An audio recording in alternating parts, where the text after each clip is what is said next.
A paz do Senhor, meus irmãos e irmãs, vamos iniciar a nossa lição 3 de Pedagogia e Didática.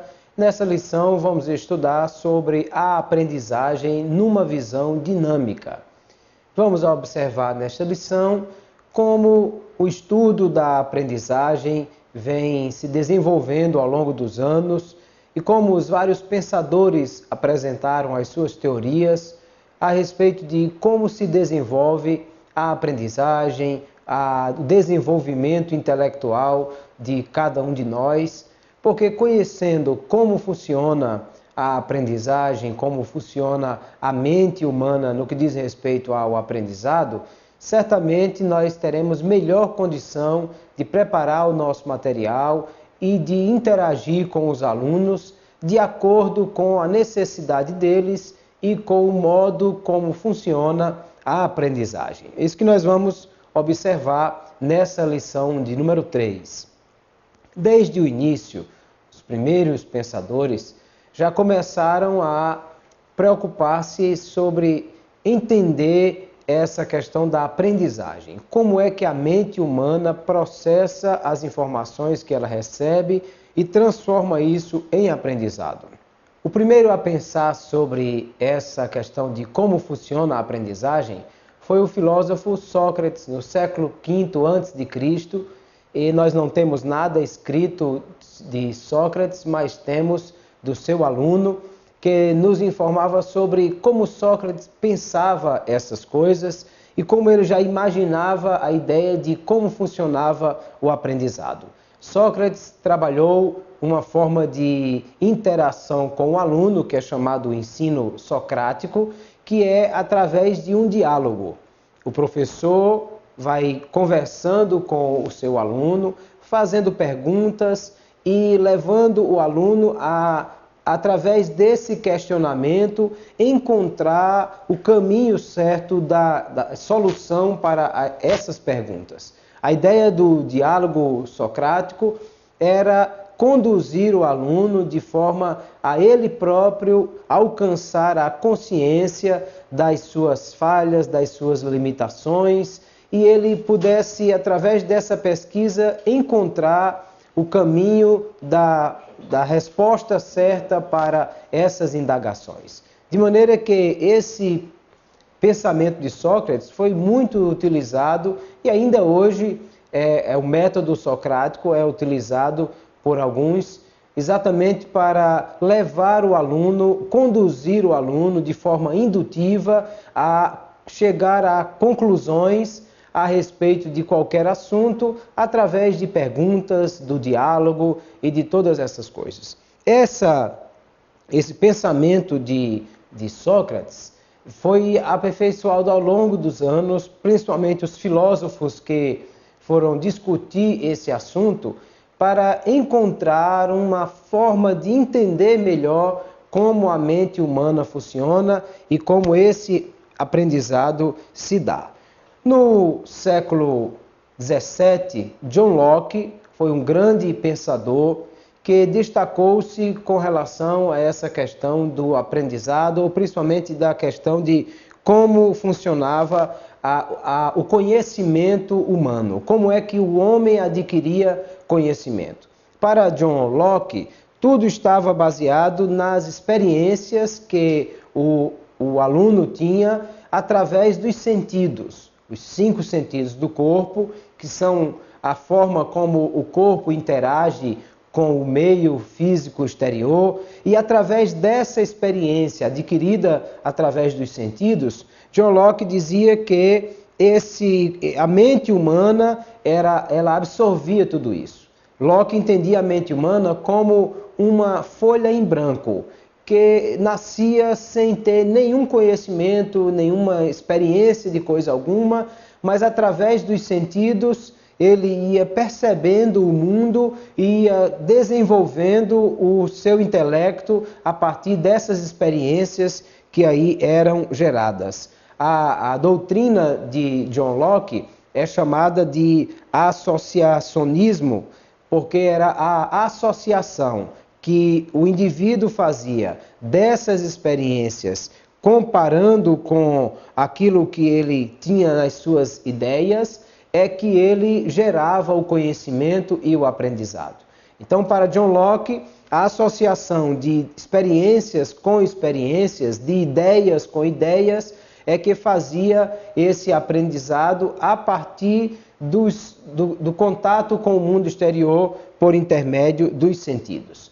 Mais à frente, Leibniz vai também trabalhar uma ideia parecida com a de John Locke, mas avançando nessa ideia da compreensão do conhecimento humano. E ele dizia que o ser humano em si, ele é uma fonte de atos, ou seja, é no ser humano que ele faz gerar em si o conhecimento, e a sua mente é que produz todas as coisas, sem a interferência de atos externos, que a partir da capacidade do próprio indivíduo de resolver as suas ideias e absorver esse conhecimento, é que esse aprendizado se dava. Por isso, Leibniz dizia que toda a atividade humana era uma atividade intencional, ou seja, tudo que o homem fazia era exatamente buscando atender a essa ação da sua própria mente de desenvolver as suas ideias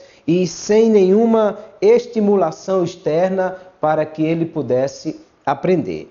Ao longo desses anos, essa chamada fenomenologia, que é a ideia de a experiência gerar alguma coisa através desses fenômenos exteriores ou interiores, isso tem sido influenciado por uma série de pensadores que trouxeram a sua contribuição para estas ideias. Vamos pensar aí em gente como Edmund Husserl, Immanuel Kant, Hegel e o mesmo Karl Marx, que com a sua formação filosófica ou com as suas ideias filosóficas trouxeram contribuições para a forma de pensarmos sobre como a mente humana funciona, como o aprendizado se dá e como é que se desenvolve o conhecimento no ser humano. Nós vamos começar a dar uma olhada sobre os principais correntes desenvolvidas ao longo destes séculos,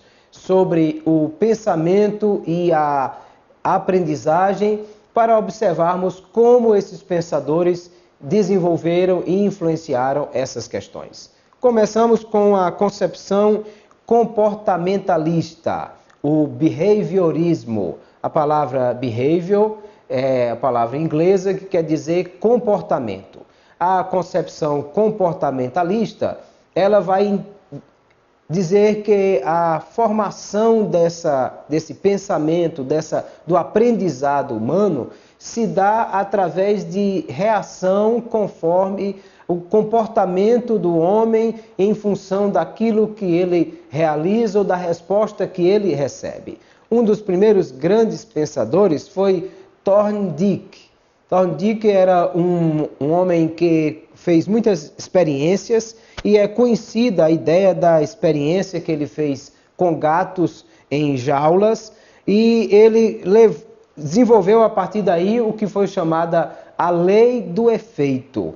A lei do efeito era exatamente uma ideia de ele dar estímulos a esses gatos através de quebra-cabeças, de caixas que eram ali colocadas, e à medida que o gato aprendia a como mexer com aquilo que estava na caixa, ele aprendia como abrir a caixa e sair de lá. Era uma ideia mesmo de tentativa e erro, e conforme ele ia acertando como mexer, ele aprendia a abrir a caixa. E nas caixas seguintes, o gato já ficava mais habilidoso para saber abrir, porque a partir do seu comportamento anterior, ele gerava um aprendizado sobre como abrir as caixas seguintes. Então, o behaviorismo começou a dizer que o comportamento humano, a reação a essas coisas,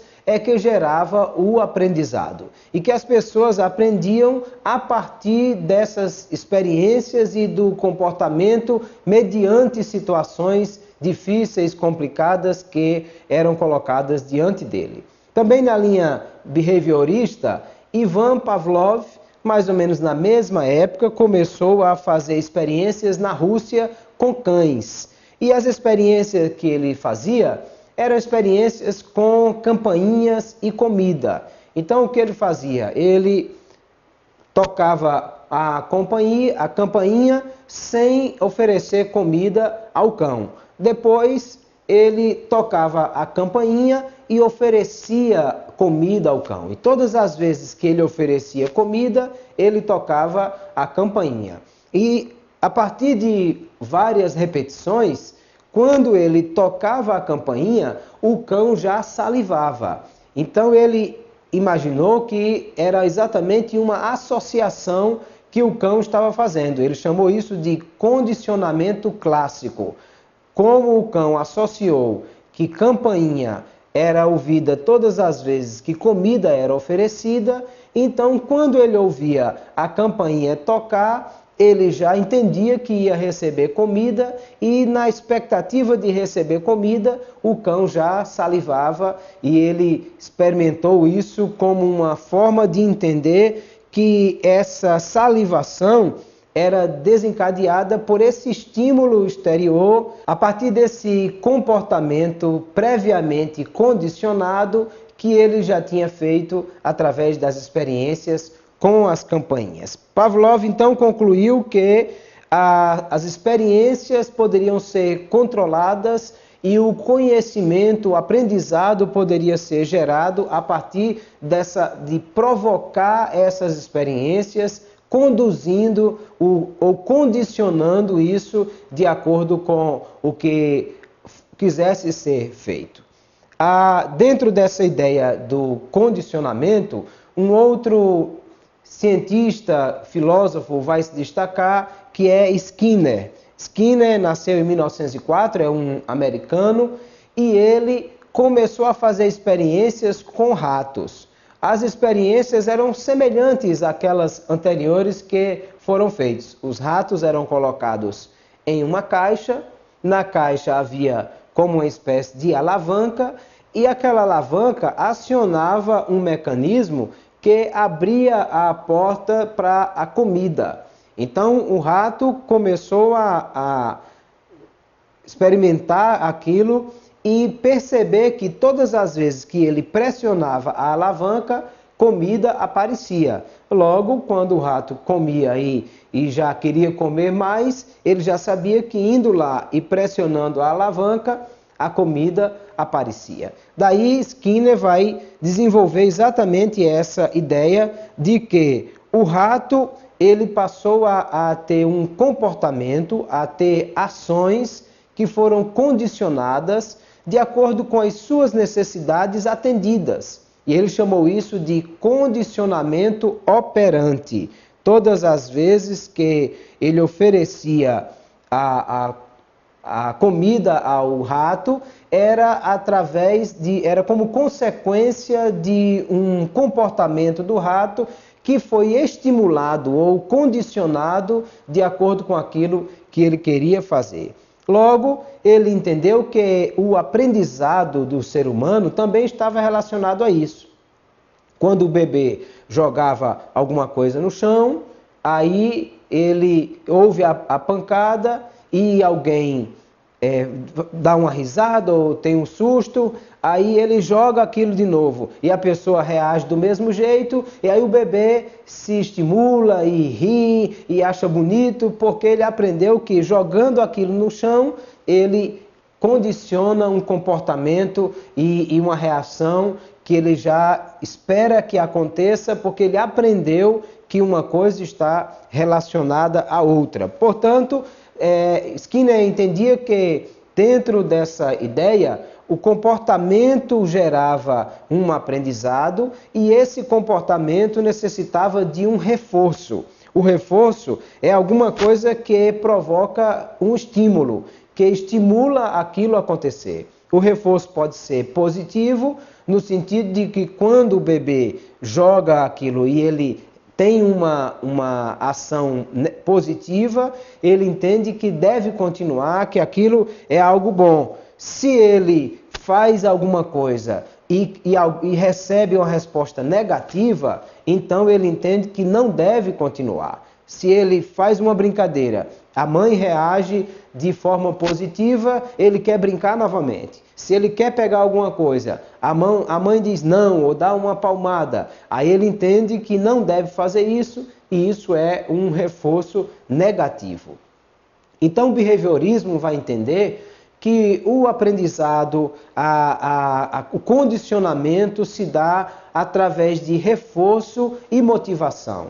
E que o aluno vai aprender mais se ele tiver uma motivação, um reforço positivo do seu professor. Então, às vezes, o professor vai ensinar o aluno e oferece quem acertar a resposta ganha um pirulito ou recebe uma nota especial e condiciona de alguma forma esse esforço e esse comportamento através de um reforço, e aí o aluno vai ser estimulado a fazer aquilo de forma muito melhor, porque ele tem uma recompensa em vista, porque ele está sendo estimulado e o seu comportamento está sendo condicionado através daquele estímulo. Logo, esse reforço ele vai ajudar o aluno a se desenvolver, e essa aprendizagem, segundo Skinner, ela se dá exatamente através desse chamado condicionamento operante, ou seja, o professor vai moldar o comportamento do aluno através de estímulos, através de motivação, para que o aluno possa ir sendo estimulado e desenvolvido o seu aprendizado a partir dessas respostas. E a partir desses elogios, motivação, recompensa, reforço, o aluno vai tendo crescimento e o professor pode estimular esse crescimento através de instrução programada, que é a forma como o estímulo vai ser trabalhado para gerar esse comportamento condicionado pelo professor. A aprendizagem aí logo é algo que responde a esse estímulo e é o que é semelhante ao condicionamento clássico de Pavlov, com a diferença que Skinner entendia que se podia controlar esses estímulos através das respostas que queria se obter pelo comportamento do aluno. Logo, dentro dessa concepção behaviorista, um outro pensador vai acrescentar a esse pensamento, que é Hopper Gagné, e ele vai dizer que ele se declara um behaviorista neo-skinneriano, ou seja, é um behaviorista que segue as ideias de Skinner, mas com alguma coisa nova, e a sua forma de ensino ou a maneira como ele entendia que a aprendizagem funciona era através de resultados ou aprendizagem, ou seja, os resultados ou aprendizagem, eles estavam condicionados a condições internas e a condições externas de instrução. Ou seja, a aprendizagem era algo que o aluno fazia modificando ou trazendo uma adaptação àquilo que ele recebia como uma experiência externa, a partir do processamento das informações internas que ele fazia. Logo, essa transformação que o aluno faz na sua própria memória, a partir das experiências exteriores, é que vai gerar esse aprendizado, e toda a inteligência e toda a cognição estaria sendo condicionada a partir daí. Ou seja, o professor gera um estímulo, esse estímulo condiciona o comportamento do aluno, mas o aluno interioriza esse estímulo e a partir daí ele operaciona uma transformação na sua mente daquele estímulo e gera novas informações que ele vai interiorizar. Então, essa seria a ideia do behaviorismo, que as coisas funcionariam a partir de estímulos, a partir de recompensas, a partir de elogios, e isso seria importante e necessário. Por muitos anos, a aprendizagem no Brasil e em muitos lugares do mundo seguiu essa ideia. Quando o professor oferece uma bala, um pirulito ou algum destaque especial para alguém, e isso faz com que o aluno aprenda ou queira desenvolver-se mais, e dessa forma o aluno era sempre estimulado. Claro que o behaviorismo tem aí as suas limitações, no sentido de que, porque nem tudo pode ser levado à aprendizagem pelo aluno através de um estímulo do professor, porque o professor precisaria também conhecer tudo aquilo que realmente estimula esse aluno. Pode ser que o professor ofereça é algo que o aluno já tem, ou é algo que não lhe interessa, então isso não vai ser nenhum estímulo, vai gerar nenhuma recompensa para esse aluno, porque aquilo que o professor está oferecendo pode ser estimulante para um, mas não para outro aluno. Logo, essa ideia precisava ser repensada de como essa aprendizagem se daria. Outra linha de raciocínio dentro dessa ideia de como funciona a aprendizagem é a concepção fenomenológica. A concepção fenomenológica, ou seja, a partir de fenômenos, ela vai dizer que o homem é que é o centro da geração de saber e da aprendizagem, que ele é essencialmente livre para a aquisição de seus conhecimentos e que ele vai gerar isso a partir da sua própria mente. Dentro dessa ideia existe a teoria da Gestalt.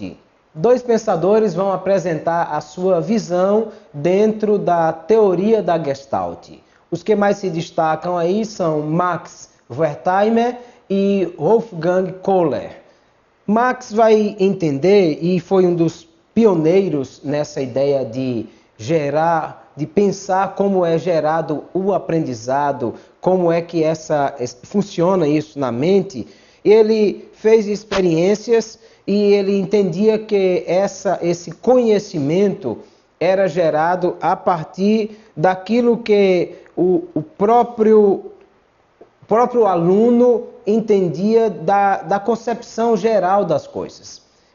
Max vai entender que a criança deve ser ensinada primeiro os conceitos globais e depois deve ser ensinado os detalhes. Ou seja, quando a criança entende o todo, como funciona, isso gera um conhecimento geral, global, daquilo que é o que ele está ensinando. E depois ele vai ser ensinado sobre os detalhes, que esses detalhes vão, se eles forem ensinados primeiro, antes da criança entender o todo, isso vai gerar uma confusão. Então, para a teoria da Gestalt, essa ideia é de que uma visão interior precisava ser gerada no aluno para ele compreender o todo.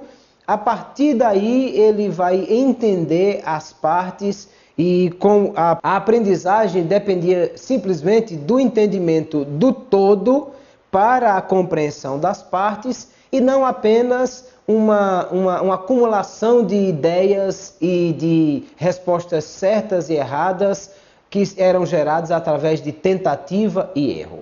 Então, na concepção comportamentalista do behaviorismo, o aluno, através de tentativa e erro, ou seja, de acertar e errar, e ele ia acumulando respostas certas ou erradas, ia sendo estimulado a continuar tentando essas coisas. Na concepção da teoria da Gestalt, não era assim que funcionava que funciona a aprendizagem humana, mas que é a concepção do todo que parte para o entendimento das partes. Ou seja, como isso era oferecido ao aluno fazia toda a diferença para que ele compreendesse numa visão completa de mundo, primeiro o todo que ele estava sendo apresentado e depois as partes iam sendo aprendidas e isso gerava conhecimento. Dentro dessa ideia vai surgir também a teoria da aprendizagem significativa de Carl Rogers. Carl Rogers vai discordar da ideia do behaviorismo e principalmente de Skinner para dizer que a aprendizagem ela se dá através da aquisição de conhecimento que é feito pelo próprio aluno, quando a sua mente concebe uma atividade e através dessa aquisição que vai gerar uma transformação do conhecimento que ele acumulou. Ou seja, o processo de aquisição vai gerar a transformação do seu entendimento para que ele possa conceber em sua própria mente o que lhe está sendo ensinado. Logo, a aprendizagem significativa, ela vai dizer que o aluno é o centro dessa concepção, porque a partir da sua mente e do processo de transformação que o próprio aluno faz daquilo que lhe é dado, é que ele vai gerar o aprendizado. E que, portanto, o professor ele precisa apenas entender como oferecer ao aluno essa ideia e esse conhecimento, a fim de que possa facilitar essa transformação que o aluno vai fazer a partir daquilo que a sua mente vai adquirir.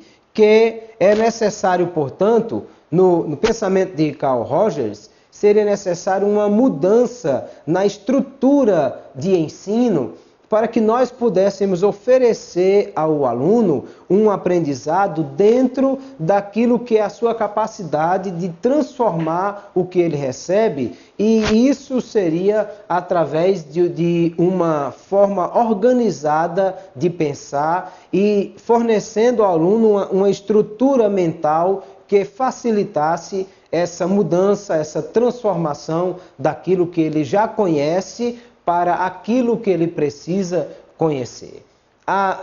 Dentro dessa ideia de aprendizagem de Carl Rogers e pensando no aluno como sendo o centro da aquisição do entendimento da aprendizagem, algumas teorias cognitivas foram desenvolvidas. Uma das mais importantes, um dos que mais contribuíram para essa ideia, foi o suíço Jean Piaget. Piaget é autor da chamada teoria psicogenética do desenvolvimento cognitivo. Ou seja, nós estamos falando de cognição, que é a capacidade do ser humano de gerar o aprendizado a partir do desenvolvimento mental de todas as informações que ele recebe, e que esse desenvolvimento cognitivo, segundo Piaget, se dava através das questões de como a mente humana funciona em cada momento da sua vida. A formação de Piaget era voltada para a área biológica.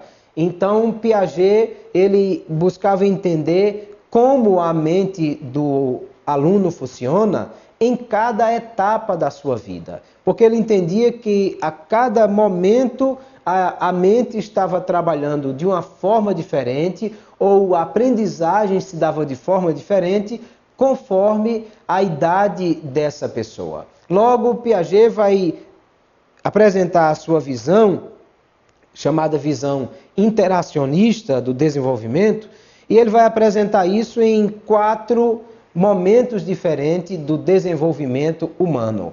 A ideia de Piaget é que o que há com o aprendizado, primeiro, é uma assimilação. Ou seja, através dos sentidos ou através das informações que ele recebe, a mente humana vai fazer uma assimilação, vai absorver aquilo que ele está sendo oferecido e adaptar àquilo que ele já sabe.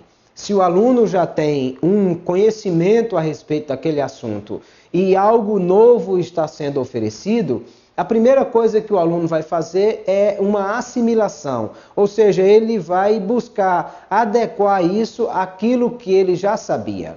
Depois dessa assimilação, aí vem a acomodação, que é exatamente transformar isso em algo que vai combinar com o que ele já sabe e fazer disso uma coisa nova. Vai absorver o conhecimento, comparar com o que ele já sabe e transformar isso em algo novo para a sua mente. Que quando eu vou experimentar alguma coisa que é nova, isso provoca na minha mente esse desequilíbrio, porque há primeiro uma assimilação daquilo que eu estou recebendo, comparando com o que eu tenho. Eu percebo que é algo novo e aí eu preciso agora acomodar isso ao conhecimento que eu já tenho para gerar um novo conhecimento.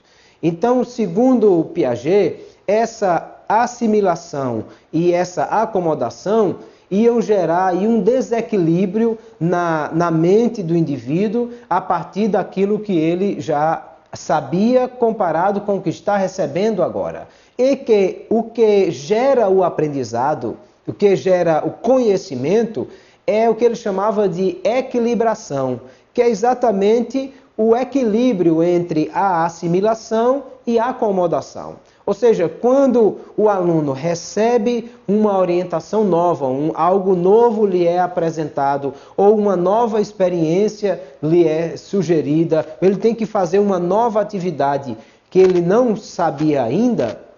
Então, esses três processos acontecem na mente desse aluno. Primeiro, uma assimilação do que ele está recebendo, comparado com o que ele já sabe, uma acomodação, isso gera um desequilíbrio, e quando ele busca equalizar isso que ele já sabia com o que está recebendo e busca uma equilibração, aí isso sim é que estaria gerando o conhecimento, a aprendizagem na mente do aluno. E que isso tudo estava condicionado à faixa etária do aluno, porque para isso também haveria uma maturação. Ou seja, a ideia de Piaget é que nós deveríamos, entendendo que é assim que o aluno aprende, deveríamos oferecer um conhecimento, uma aprendizagem conforme a faixa etária do aluno. Que de acordo com a faixa, o aluno está tendo esse processo de forma diferente, porque há uma maturação na mente humana. E em cada um desses momentos, o professor precisa estar atento para trazer conhecimento e gerar aprendizagem no aluno, gerando essa equilibração conforme a idade de cada aluno. Então, Piaget pensou que isso aconteceria em 4 faixas diferentes de idade. A primeira faixa é o que ele chama de sensório motor, que vai do 0 aos 2 anos de idade. Segundo Piaget, nesse estágio de 0 a 2 anos, o conhecimento ou o desenvolvimento cognitivo dessa criança vai ser a partir de experiências sensoriais. Ela tem os sentidos aguçados e através das suas sensações é que ela vai aprender. Por isso que é importante quando a mãe afaga, põe no peito, quando sorri para a criança, que o professor olha diretamente para a criança perceba que se ele está com raiva, se ele está zangado, se ele está feliz, porque essa sensação é que vai gerar o aprendizado. Que o bebê dessa idade, até 2 anos de idade, ele vai ter toda a sua capacidade sensorial e motor sendo desenvolvida. ele ainda não sabe pegar, ele não sabe sentar, mas ele quer aprender a desenvolver, ele começa a aprender a levantar a cabeça, ele não sabe sentar ainda, mas aprende a rolar, aprende a escorregar, e daqui a pouco ele consegue se levantar, se sentar, e tudo isso vai gerando sensações nessa criança, e através dessas sensações ele vai buscando a equilibração pelas sensações anteriores que ele tinha e as novas que ele vai experimentando, ele vai buscando essa equilibração e isso vai gerando o aprendizado. Na faixa seguinte é o período que ele chama do estágio simbólico, que vai dos 2 aos 7 anos de idade. E que aí nesse estágio é o momento em que a criança está começando a entender os símbolos. Aí já começa um desenvolvimento maior da linguagem. E ele já começa a ter condição melhor de se comunicar com os outros, porque ele já entende os símbolos. Quando eu falo de símbolos, eu estou falando de toda a forma simbólica, ou seja, os alfabetos, os números, as cores, toda a forma de símbolos que o ser humano tem. E através desse aprendizado e dessa apresentação de símbolos que ele vai assimilando, a criança vai crescendo, vai desenvolvendo a sua cognição, o seu aprendizado. Isso vai se dando a partir dessas questões. Com isso, a ideia de Piaget é exatamente que nós precisávamos entender como essa criança está aprendendo nesse período e trabalhar isso de forma a atentar para essa realidade nessa faixa de idade da criança.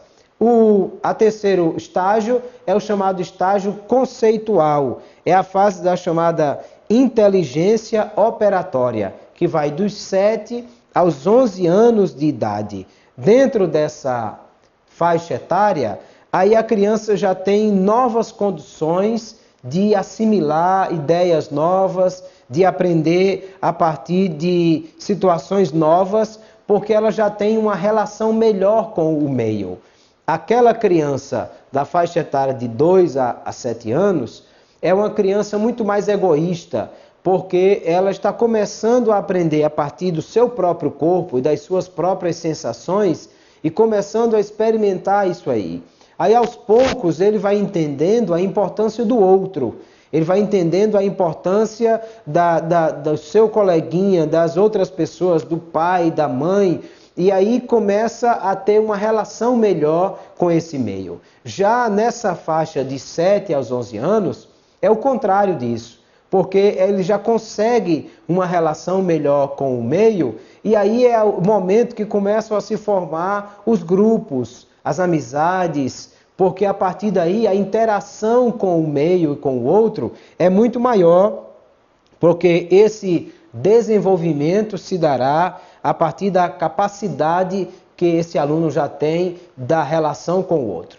E acima dos 12 anos é o que Piaget chama de operatório formal. Para Piaget, o desenvolvimento cognitivo se dá até os 12 anos. E de 12 anos para frente, funciona do mesmo jeito, ou seja, a mente humana já sabe como equilibrar o conhecimento antigo e o conhecimento novo para gerar novo aprendizado, e a partir daí isso vai se desenvolver de uma forma mais prolongada e por aí vai.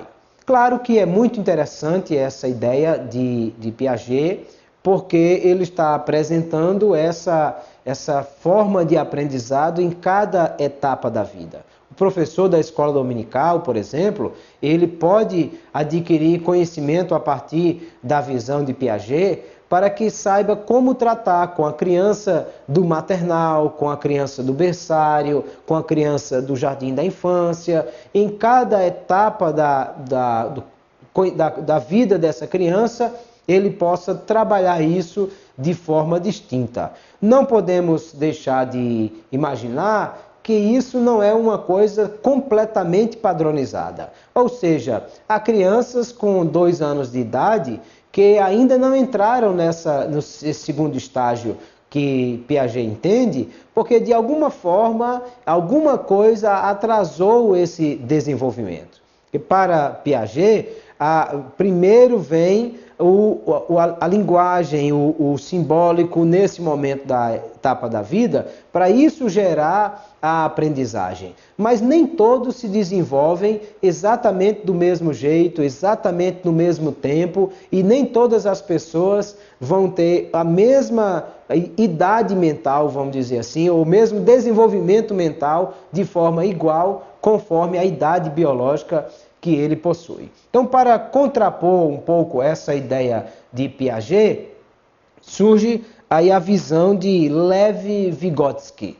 Vygotsky vai entender que o aprendizado, ou aprendizagem, não é algo que está sendo gerado apenas no interior do indivíduo e que as experiências exteriores não teriam nenhuma influência, segundo Jean Piaget. Vygotsky vai dizer que a linguagem ela é algo que vai facilitar o aprendizado como um fator social e que a aprendizagem é antes até do desenvolvimento, porque conforme aquilo que o aluno interage com o mundo, ele vai ser influenciado pelo meio que ele está.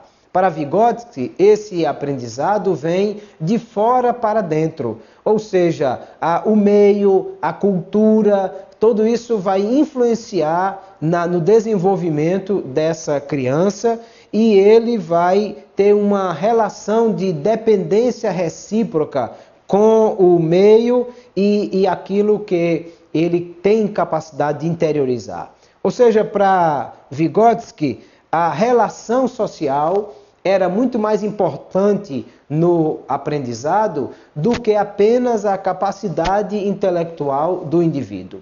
A grande divergência entre Piaget e Vygotsky é que para Piaget esse desenvolvimento é de dentro para fora, ou seja, a partir das suas próprias sensações e de suas próprias capacidades de assimilação e de acomodação é que o aluno desenvolve o aprendizado. Enquanto que Vygotsky vai dizer que esse aprendizado no aluno vai ser gerado a partir da sua relação social com o meio e que essa relação vai gerar uma dependência de crescimento conforme o meio e a cultura que é oferecida a esse aluno.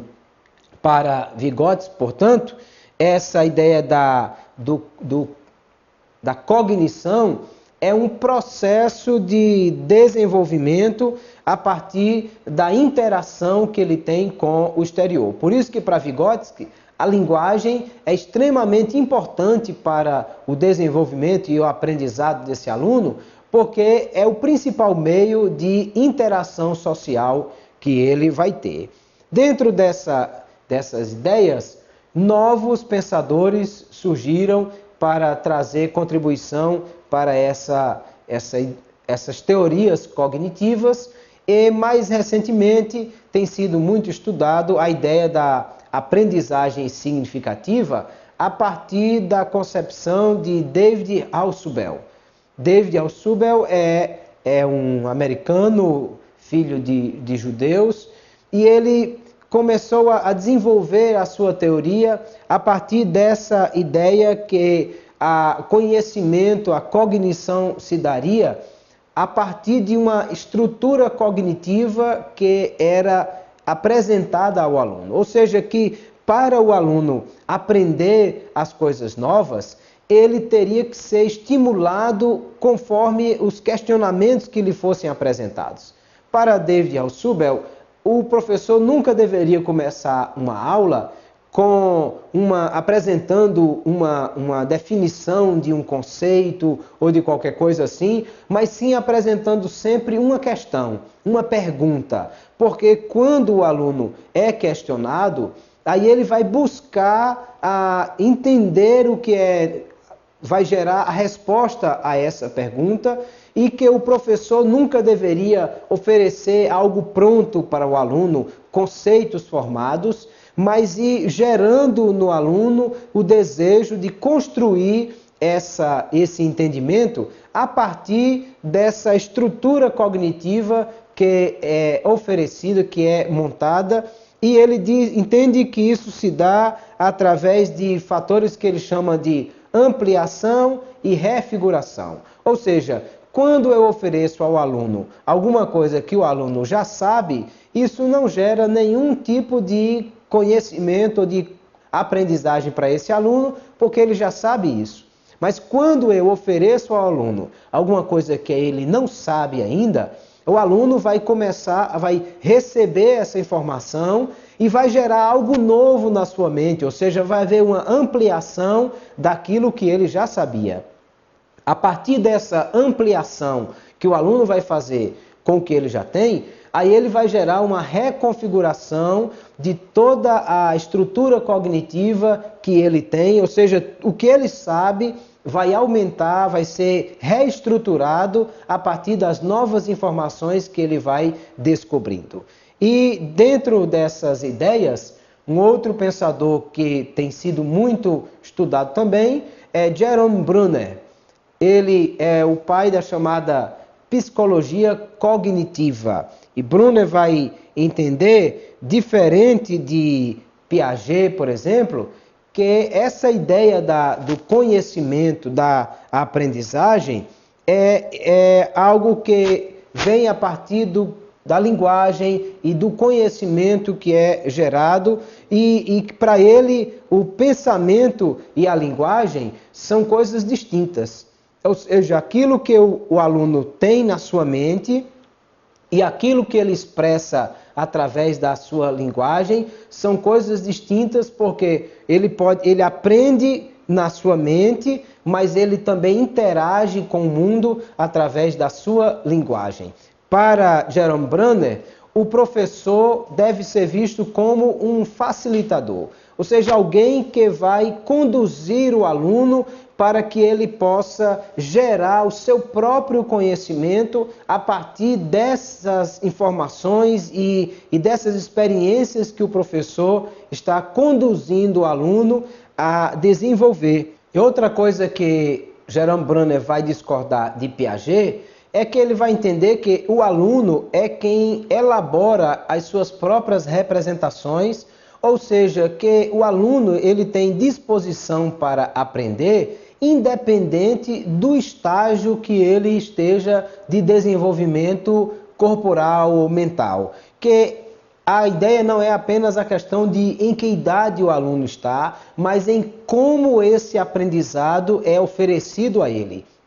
Segundo Jerome Bruner, é possível ensinar qualquer assunto de uma maneira intelectualmente honesta a qualquer criança em qualquer estágio do desenvolvimento. Ou seja, Bruner vai dizer que o aluno aprende não em questão da idade que ele tem, mas de como o aprendizado é oferecido a ele para que ele possa construir as suas representações a partir de toda a estrutura psicológica e cognitiva que ele tem, e que, conforme o assunto, qualquer que seja o assunto, é possível ensinar ao aluno, desde que consiga levar o aluno a ter a representação daquilo que está sendo ensinado. Então, essas são algumas das teorias cognitivas que são muito importantes para nós entendermos como o aluno aprende, como na mente do aluno essas coisas se desenvolvem,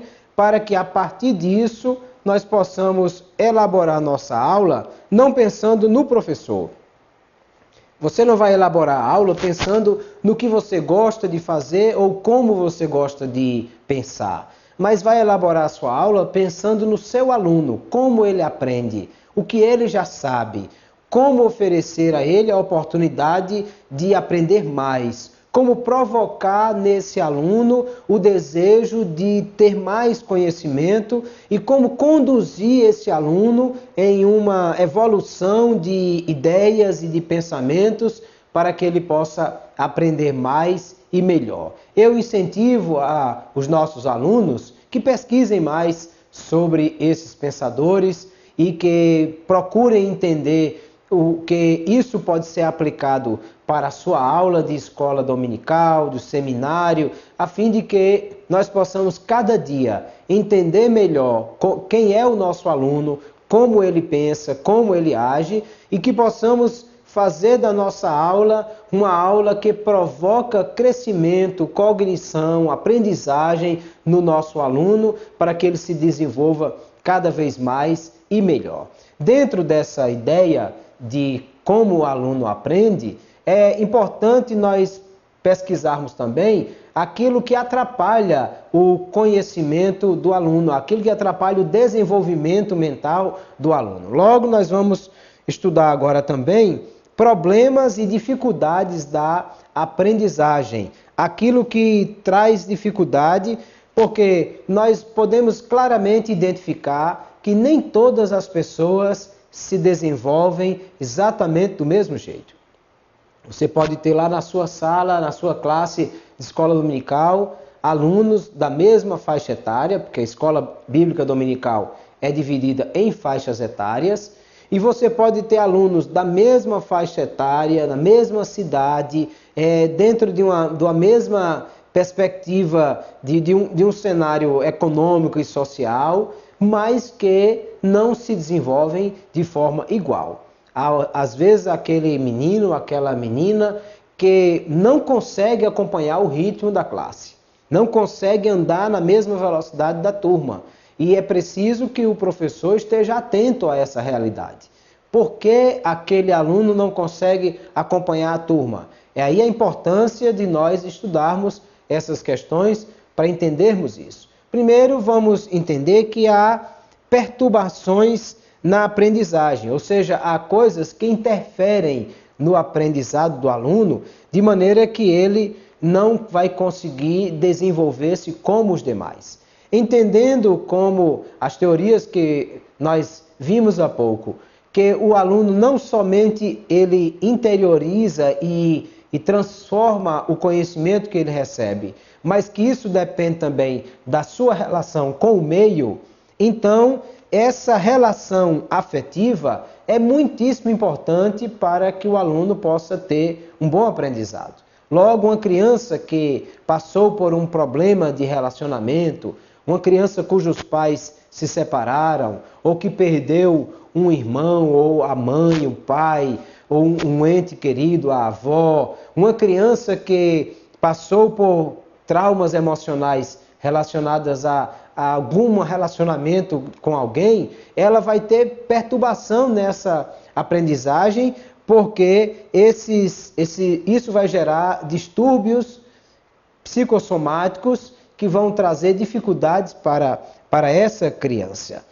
Vamos entender, inclusive, que cada criança tem uma maneira diferente de reagir a essas questões. Há crianças que a mãe chega na escola no primeiro dia, vamos pensar aqui no ensino secular, a mãe vai levar a criança na escola no primeiro dia, e tem crianças que conseguem muito facilmente, de alguma forma, se desapegar do seu pai e sua mãe por alguns momentos. E a mãe chega, às vezes a mãe vai chorando, porque é o primeiro dia que vai levar o filho na escola e aquela coisa toda, e entrega a filha à professora e a filha diz tchau mãe, tchau, e entra sorrindo, vai ver a sala nova, os coleguinhas e vai brincar. E quem ficou chorando foi a mãe, que teve dificuldade de se desapegar daquela sua criança, porque era o primeiro dia de aula que estava levando.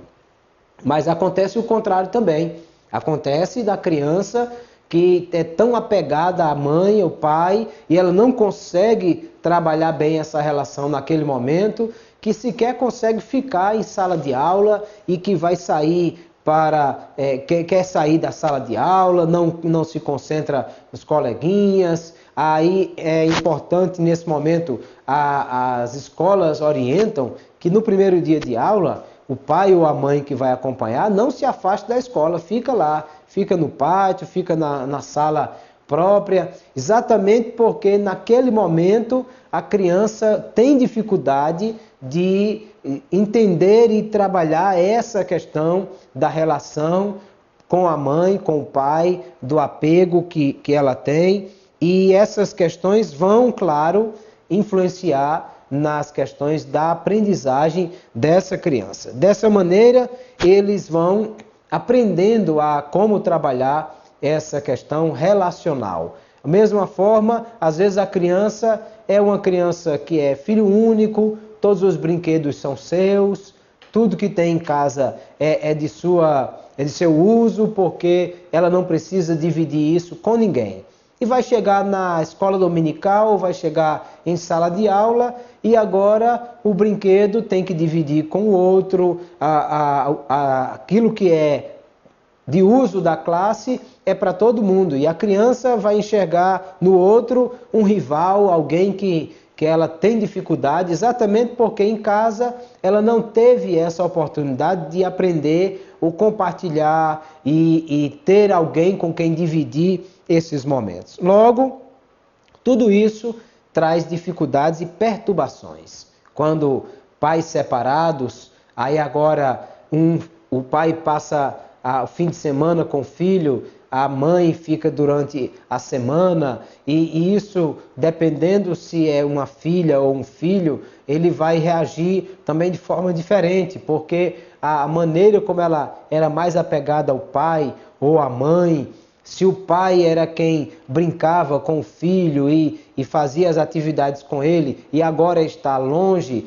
isso vai trazer muitas dificuldades. E às vezes, como disse, é o mesmo aluno, a mesma faixa etária, mesma condição social, financeira, mesmo bairro, mesma cidade, mas ele vai ter dificuldades porque essas coisas lhe trazem uma complicação na sua aprendizagem.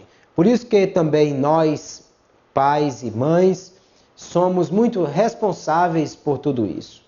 Aquela mãe que é super protetora, que não deixa o menino fazer coisa nenhuma e faz tudo pela criança, e ela está prejudicando o desenvolvimento e a aprendizagem dessa criança. Porque naquilo que ele já devia saber e fazer sozinho, já ter conquistado a sua liberdade no sentido de ter condição de realizar sozinho essas coisas, ele ainda fica dependendo da mãe, porque é uma mãe superprotetora, um pai superprotetor, que faz isso pensando que é o melhor para o seu filho, o amor, o carinho, o cuidado que ele tem, mas que de alguma forma isso pode trazer prejuízo, na verdade, para a aprendizagem dessa criança, porque ele não desenvolveu a autonomia que deveria ter desenvolvido até essa faixa da vida, porque tem sempre alguém fazendo por ele o que ele deveria fazer. É importante que o professor entenda essas perturbações e conheça a realidade de relacionamento e vivência familiar de cada aluno, para que o professor também possa interagir com tudo isso e ajudar o aluno a enfrentar essas dificuldades. Essas dificuldades de aprendizagem também pode ser alguma coisa relacionada a questões físicas e mentais do aluno, e é preciso observar também isso. Às vezes as dificuldades são causadas por distúrbios que o aluno tem. E o professor muitas vezes vai identificar sintomas como febre, diarreia, dor de cabeça, vômito, a criança sua demais. Tudo isso precisa ser levado a conhecimento dos pais e isso precisa ser tratado com um especialista. Às vezes porque a criança em sala de aula teve um vômito, uma diarreia, uma febre, aí o pai pensa que é uma gripe, que é uma virose, tira de sala de aula, leva para casa, mas na verdade isso não é uma questão física apenas, é uma questão psicossomática. É porque a mudança do ambiente de sala de aula trouxe um desequilíbrio para essa criança e ela respondeu no corpo. É preciso então acompanhar com psicólogo da escola, com alguém que possa dar orientação devida a saber trabalhar essas questões. E essas disfunções neurológicas, neuropsicológicas, podem trazer dificuldades e o aluno seja impedido de avançar nessas questões. Há uma pesquisa aí apresentada no livro de vocês que diz que de 75% a 85% das crianças podem apresentar alguma dificuldade de aprendizagem e isso não ser percebido por professores e pais e às vezes isso não ser tratado como deveria fazer. Nós precisamos entender que uma criança em perfeito equilíbrio, ela vai se adaptar bem à sala de aula e vai se desenvolver como todos os outros.